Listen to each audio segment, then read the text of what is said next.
Buenos días o buenas tardes. En este vídeo vamos a continuar hablando de la comunidad. Vamos a abordar o seguir abordando los factores que determinan la estructura y composición de una comunidad y algunos patrones espaciales y temporales dentro de las comunidades. El otro día estuvimos comentando cuáles son los principales factores que operan en la definición de la composición y estructura de una comunidad. Recuerden que la estructura de la comunidad consiste en qué organismos hay presentes y cómo se distribuyen en cuanto a sus abundancias. Dijimos que existen procesos locales y regionales que actúan a distintas escalas espaciales y temporales sobre la composición y estructura de la comunidad. A nivel local, por un lado, el ambiente determina qué especies pueden estar presentes en un sitio de manera potencial. De estas especies, solamente unas forman parte de la comunidad, lo que es definido por las interacciones presentes en esta. A nivel regional, la dispersión o traslado de especies entre sitios determina a qué lugares puede llegar un organismo y, por tanto, dónde se puede hallar. A nivel regional también, la historia evolutiva de las especies determina a largo plazo el abanico de linajes presentes. Este abanico de especies o linajes posibles cambia a lo largo de lapsos de tiempo largos con lo que es la evolución.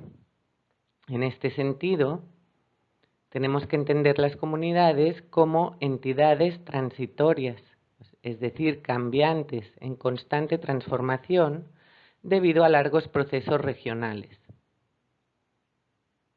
Obviamente, todos los procesos locales y regionales están entrelazados o interrelacionados.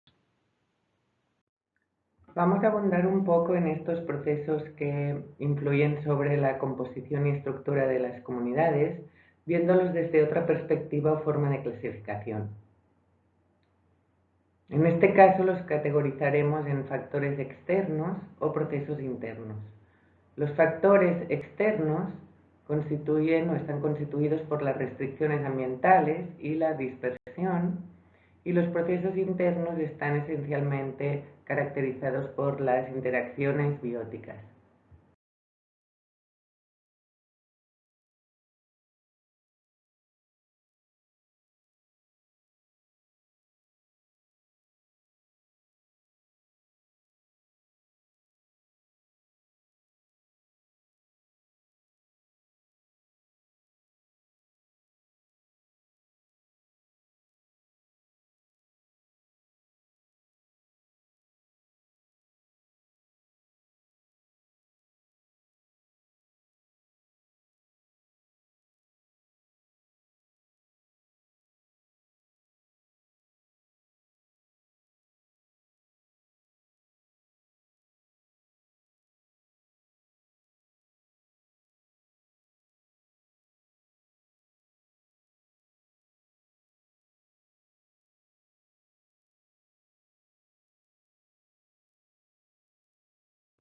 Respecto a las restricciones ambientales, estas son las condiciones ambientales que imperan en un espacio y actúan delimitando un conjunto o pool de especies que pueden habitarlo.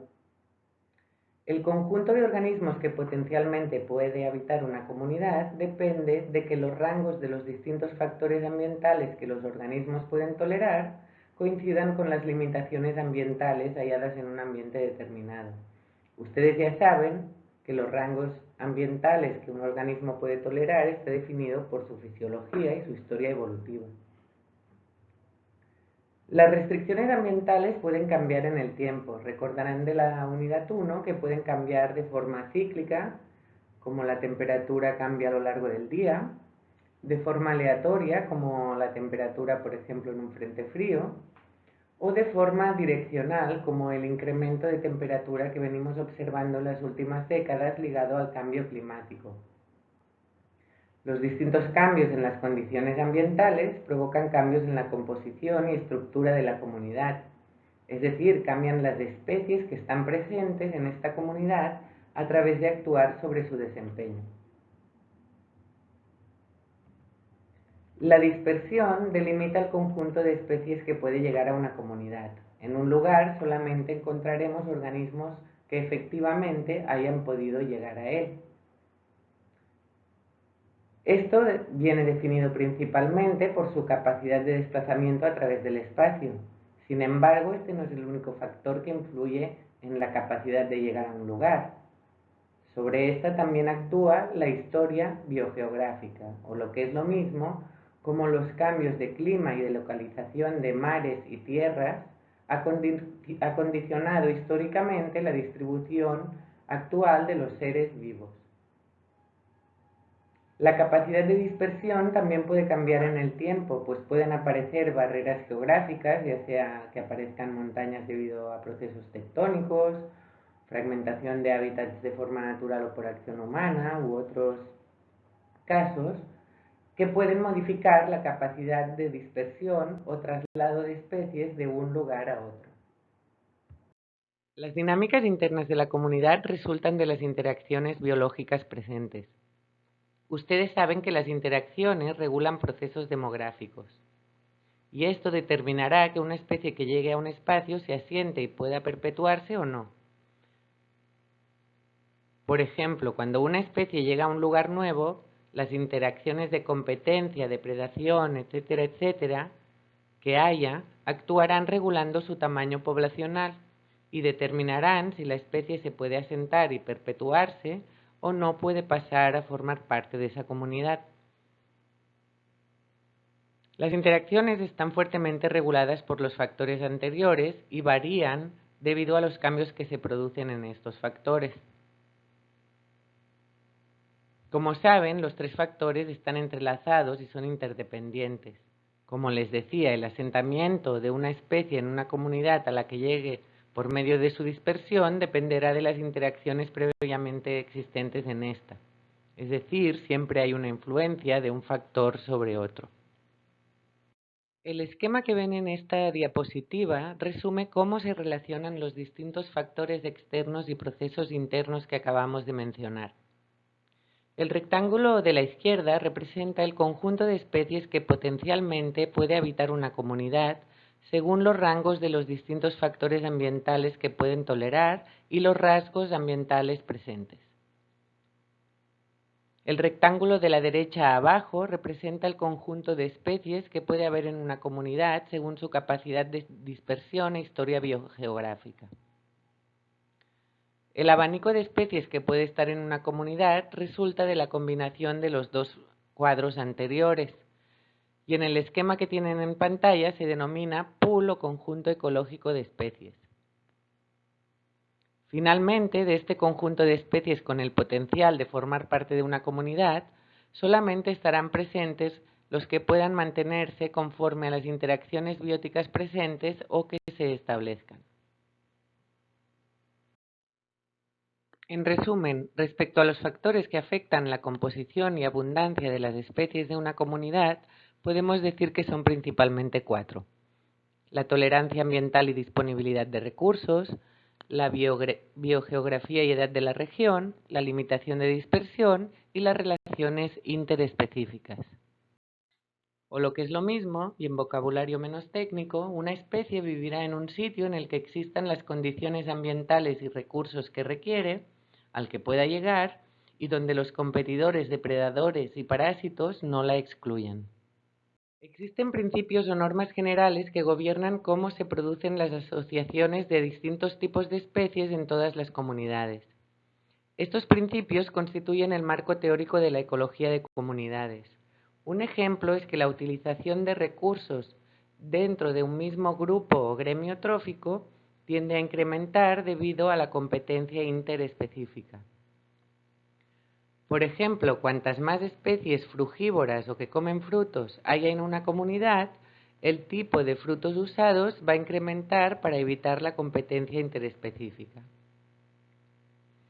La finalidad última de la ecología de comunidades es encontrar estos principios y patrones generales que gobiernan la composición y abundancia de las comunidades. A continuación les muestro algunos ejemplos de la investigación que se realiza a este respecto. El papel de las interacciones bióticas como reguladoras de la estructura de las comunidades ha sido bastante investigado y en esta diapositiva pueden ver ejemplos de estudios más o menos generales. Un referente en el estudio del efecto de estas interacciones bióticas es el investigador Joseph Connell. Él fue pionero ya que usó experimentos de campo muy bien diseñados y llevó a cabo observaciones meticulosas de los organismos de estudio para comprender qué mecanismos operaban en la regulación de las interacciones bióticas en la composición y estructura de la comunidad. Aunque no fue el primero en hacer este tipo de estudios, su excelente diseño experimental en campo lo destacó, y además él hizo una síntesis sin precedente de los efectos de distintos tipos de interacciones en los procesos demográficos de la comunidad. Normalmente los efectos de las interacciones se estudiaban individualmente y él hizo una síntesis de múltiples interacciones o de su efecto. Por otro lado, los factores mencionados como reguladores de la composición y estructura de las comunidades también se pueden estudiar en conjunto, ya que hemos dicho que están entrelazados e interactúan entre sí, como por ejemplo el efecto conjunto de la tolerancia ambiental y la disponibilidad de recursos, ¿no? El fin de toda esta investigación es establecer el marco teórico para la disciplina de la ecología de comunidades.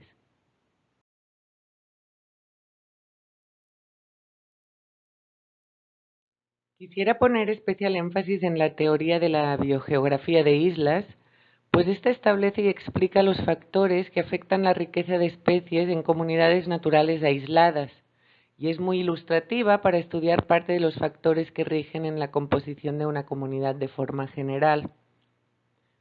En este contexto tenemos que entender que una isla puede ser cualquier área de hábitat rodeado por áreas inadecuadas para las especies.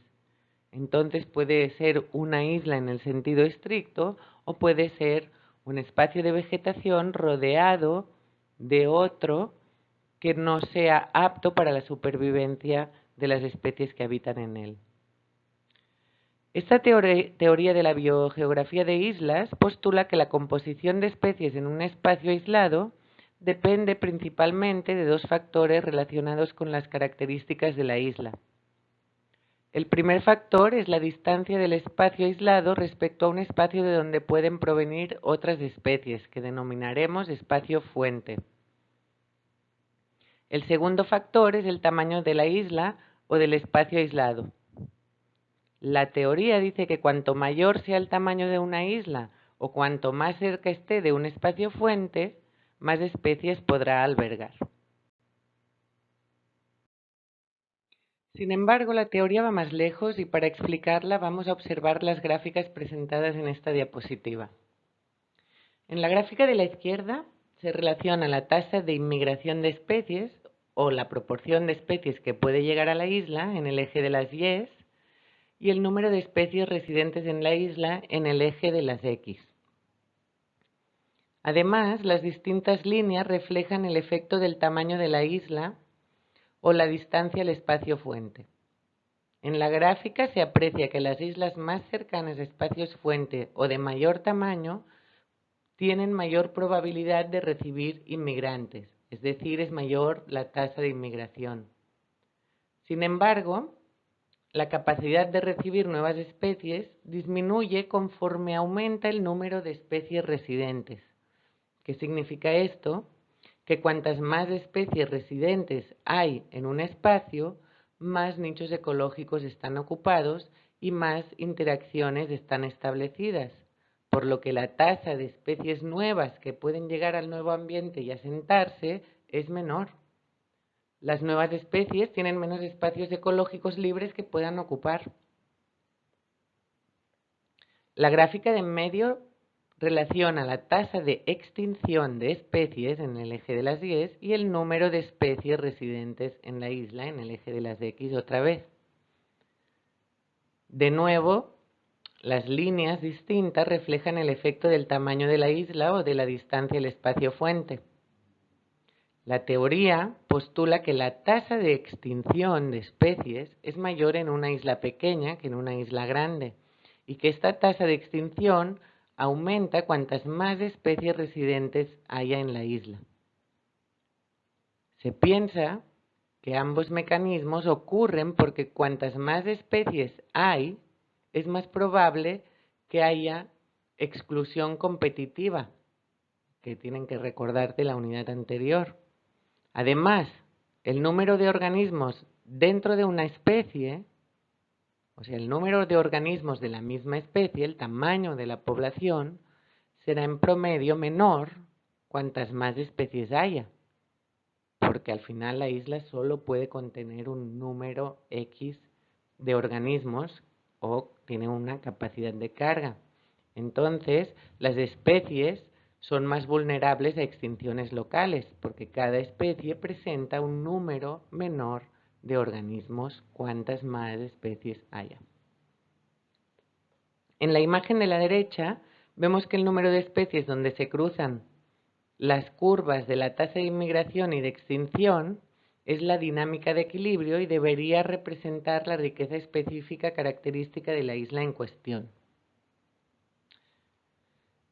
Esto es una teoría y es un modelo que tiene en cuenta solo algunos elementos importantes de todos los que hay en los sistemas e ignora muchos otros.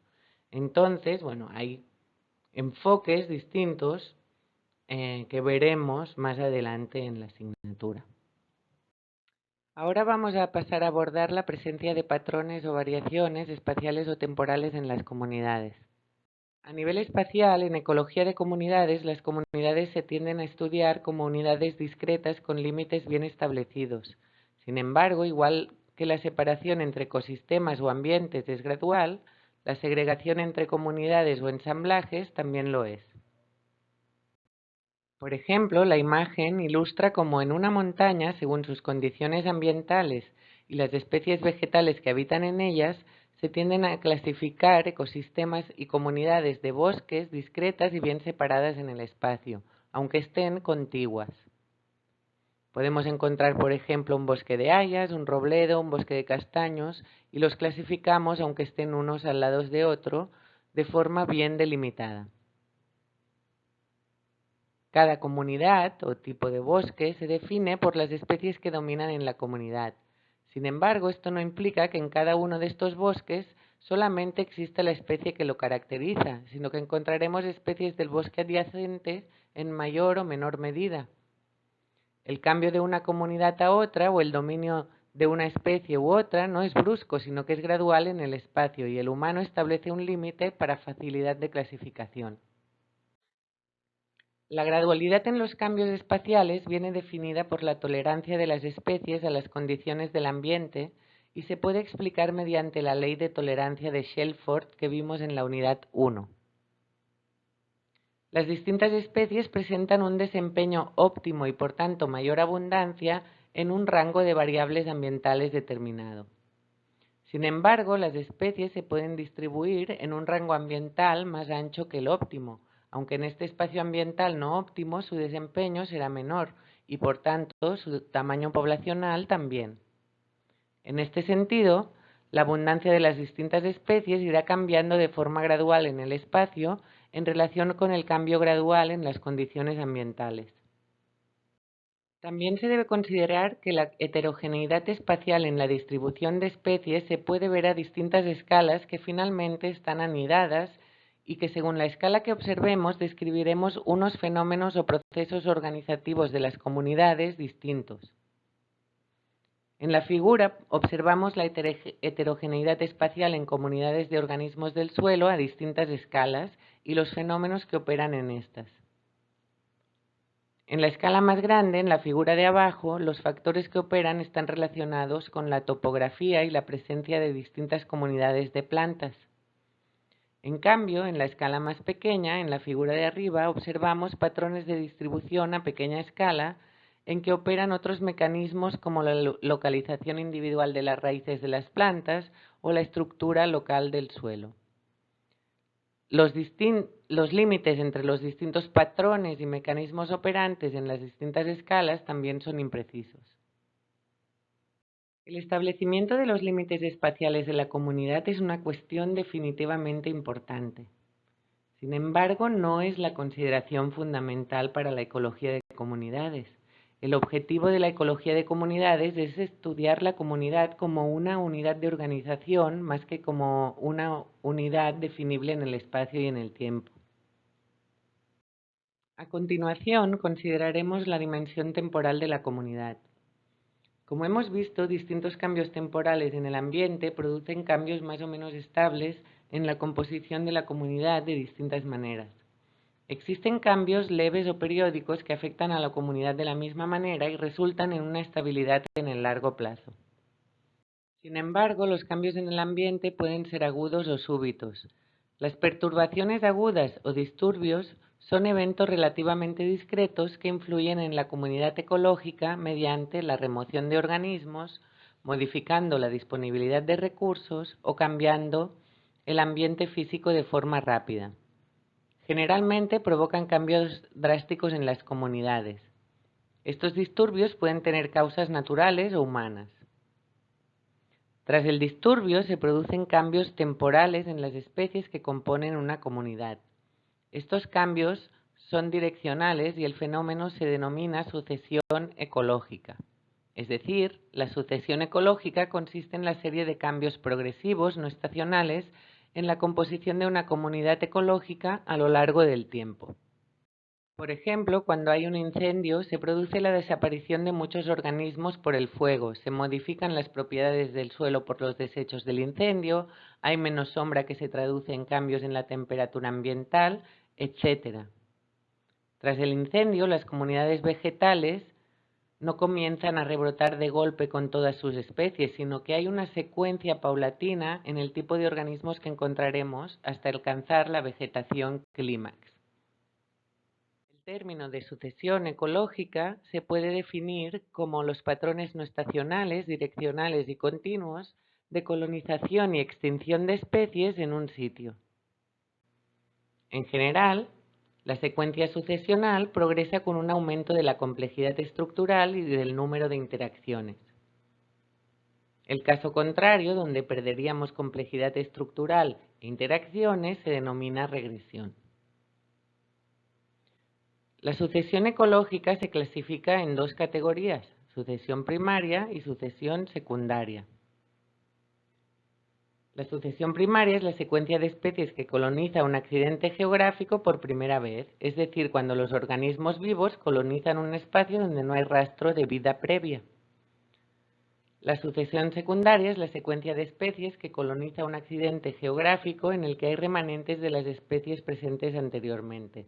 Por ejemplo, materia orgánica en el suelo, semillas, ramas que hacen estructura, etc. En esta diapositiva les dejo la liga a una página donde esto está explicado de forma sencilla pero completa. La sucesión primaria es un proceso muy lento. Puede llevar cientos de años en general, con algunas excepciones.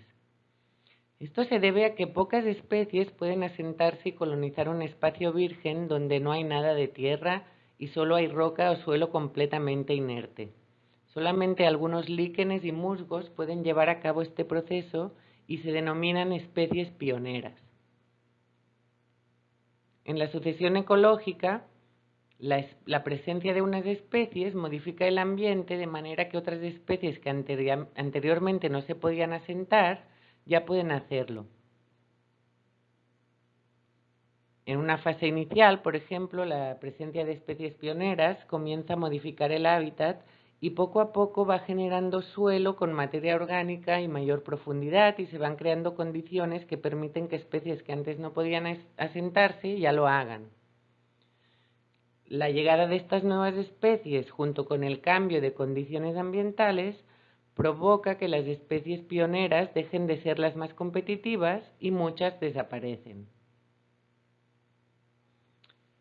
Este proceso de modificación de hábitat, de llegada de especies nuevas y de desaparición de especies precedentes se prolonga en el tiempo y se repite y es el eje que caracteriza la sucesión ecológica. De esta manera, aunque la sucesión ecológica es un proceso bastante continuo, se pueden identificar varias fases. La primera es el de la de establecimiento de especies pioneras que inician la sucesión, como los líquenes, si nos centramos en la vegetación, que es lo habitual. Sin embargo, hay que considerar que junto a los cambios en la vegetación también tienen lugar cambios en los microorganismos, animales y todos los componentes del ecosistema, ¿no? Después de las especies pioneras llegan especies herbáceas anuales, seguidas de especies herbáceas perennes.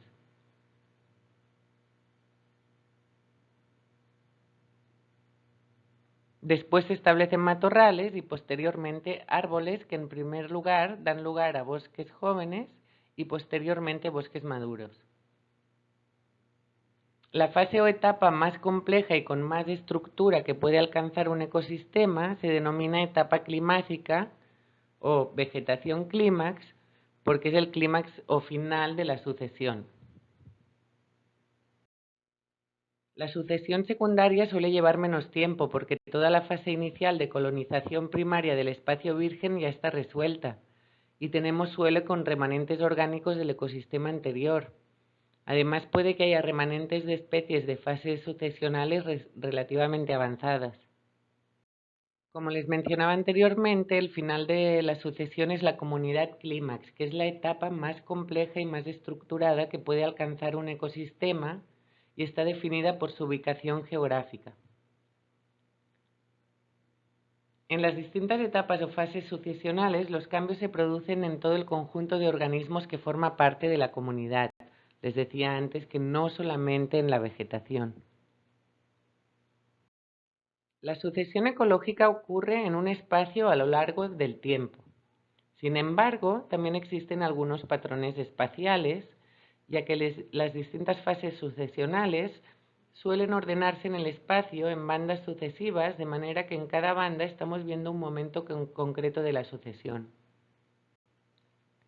Esto se asocia a la capacidad de dispersión de las distintas especies en la sucesión primaria, ya que las especies generalmente aparecen ligadas de una forma u otra a un espacio fuente que proporcione organismos que puedan llegar. La composición y estructura de una comunidad en las distintas fases sucesionales depende además de otros factores. Uno de ellos es el tipo de especies presentes y las posibilidades que tienen de establecerse. Esto puede dar lugar a comunidades de especies fundadoras o comunidades de especies dominantes. Las comunidades de especies fundadoras consisten en comunidades en que se establecen las primeras especies que llegan. Es un modelo tipo lotería, porque asuma que todas las especies tienen la misma probabilidad de llegar y sobrevivir. Las comunidades de especies dominantes son aquellas en que hay especies que son más competitivas que otras y que por tanto dominarán la comunidad. En este caso, el disturbio propiamente dicho determina una secuencia direccional de especies. Otro factor o tipo de proceso que determina la estructura y composición de las comunidades en los estadios sucesionales son los mecanismos sucesionales que operen. Existen tres tipos de mecanismos. Uno es la facilitación, que consiste en que la alteración en las condiciones ambientales o disponibilidad de recursos provocada por una especie permite la entrada de otra especie o un grupo de ellas. Por ejemplo, la presencia de una herbácea puede proporcionar sombra y retención de humedad que facilite la germinación de una semilla de un matorral. Si esta herbácea no estuviera presente, las condiciones que ésta genera tampoco lo estarían y la semilla del matorral no germinaría. El impacto de la facilitación es sobre todo importante cuando el estrés ambiental de un lugar es muy alto. Otro mecanismo que puede operar es la inhibición, que sería el contrario al caso anterior. La presencia de una especie excluye el establecimiento de nuevas especies que llegan a la comunidad. Finalmente, puede darse también la tolerancia, que consiste en un mecanismo de efecto neutro.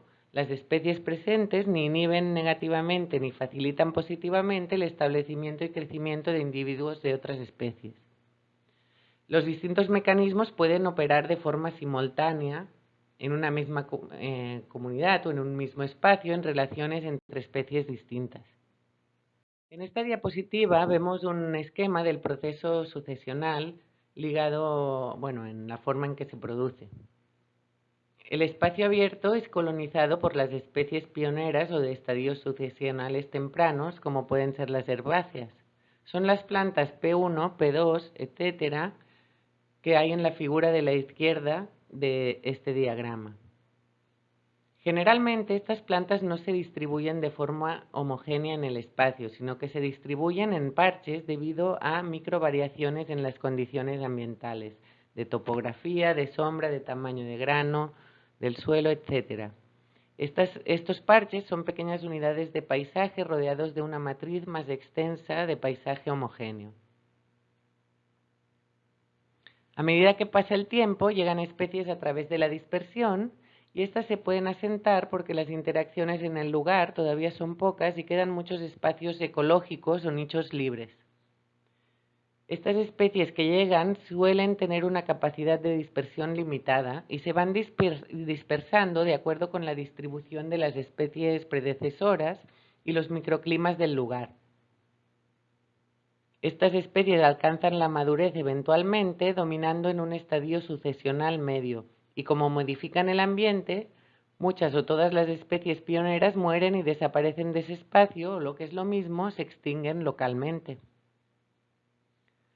Posteriormente, en la tercera y cuarta figura hacia la derecha, las especies de la comunidad clímax llegan y se sientan y de la misma forma que en la fase anterior, excluyen a las que ya estaban. ¿Por qué? Porque en las características ambientales actuales, moduladas por las propias especies existentes de estadios sucesionales medios, las nuevas especies que llegan son más competitivas.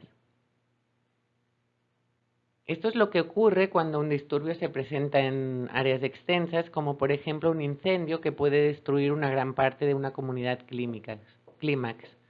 Todo el área está sujeta a una sucesión más o menos sincrónica.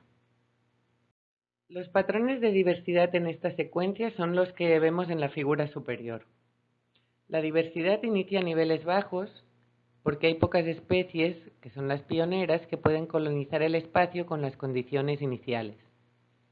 A medida que llegan más especies, la diversidad aumenta hasta alcanzar valores máximos en estadios sucesionales intermedios, que son momentos de transición donde encontramos especies de distintos estadios. Finalmente, la diversidad disminuye cuando ya se ha asentado la comunidad clímax, ya que ésta está compuesta por especies más competitivas que las anteriores, por lo que las excluyen a través de la exclusión competitiva. Estos patrones están descritos y obedecen a la hipótesis de la perturbación intermedia. Esta hipótesis sostiene que en ecosistemas maduros la presencia de perturbaciones intermedias permite mantener niveles de riqueza de especies y de biodiversidad mayores a los que habría en ausencia de dichas perturbaciones. Se argumenta que las perturbaciones permiten la presencia tanto de especies clímax como de especies de estadios sucesionales anteriores o especies que están adaptadas a otras condiciones como las de la perturbación. En ausencia de perturbaciones, solo sería posible encontrar especies especialistas, en tanto que perturbaciones pequeñas no tendrían efecto alguno sobre la biodiversidad y perturbaciones grandes crearían una disminución de la misma debido a la drástica destrucción del hábitat. La hipótesis de la perturbación intermedia en la sucesión ecológica cumple entonces tres premisas. Estas son que 1. La perturbación ecológica ocasiona efectos severos sobre la riqueza de especies en el área de la perturbación. 2. La competencia interespecífica resulta en la exclusión competitiva de uno de los agentes que interactúan en la competencia y en la dominancia del otro. Y 3. Las perturbaciones moderadas evitan la competencia interespecífica, ya que generan distintos ambientes que permiten la presencia de muchos tipos de especies distintas. La última premisa está ligada al hecho de que hay perturbaciones pequeñas que solamente producen parches de hábitat que consideraríamos degradado o menos estructurado. Si estas perturbaciones ocurren desordenadas en el tiempo en distintos puntos del hábitat, la comunidad comprenderá un mosaico de parches en diferentes momentos o estadios de sucesión, por lo que habrá altos niveles de diversidad de manera global. Finalmente, quisiera aclarar el uso del concepto de parches y de matriz de paisaje. La matriz es el paisaje preponderante en el espacio, es decir, el tipo de comunidades y condiciones que predominan en cuanto al espacio geográfico. Los parches son unidades pequeñas de paisaje con características ambientales y biológicas propias que están insertos en una matriz. El hecho de que hablemos de parche o de matriz no es informativo de cuál de los dos presenta una estructura más o menos compleja. Si en las imágenes que vemos en la diapositiva interpretamos que el color blanco representa un paisaje menos estructurado que el verde, podemos tener una matriz menos estructurada que los parches, que es lo que se ilustra en la imagen izquierda, o podemos tener una matriz más estructurada y parches menos estructurados o en estadios sucesionales más tempranos, como se ilustra en la imagen de la derecha. Para recopilar de forma muy breve lo que hemos visto durante esta presentación, podemos resumir que la composición y estructura de las comunidades está regulada por factores externos o internos de la comunidad. Estos se rigen por normas generales que desembocan en patrones de estructura y composición. Las comunidades cambian en el espacio y en el tiempo, y tras un disturbio, los cambios temporales que se producen en una comunidad se denomina sucesión ecológica. Para finalizar, les incluyo una diapositiva que tomé de Internet que ilustra muy bien los principales puntos que caracterizan la concepción moderna de la comunidad en ecología de comunidades.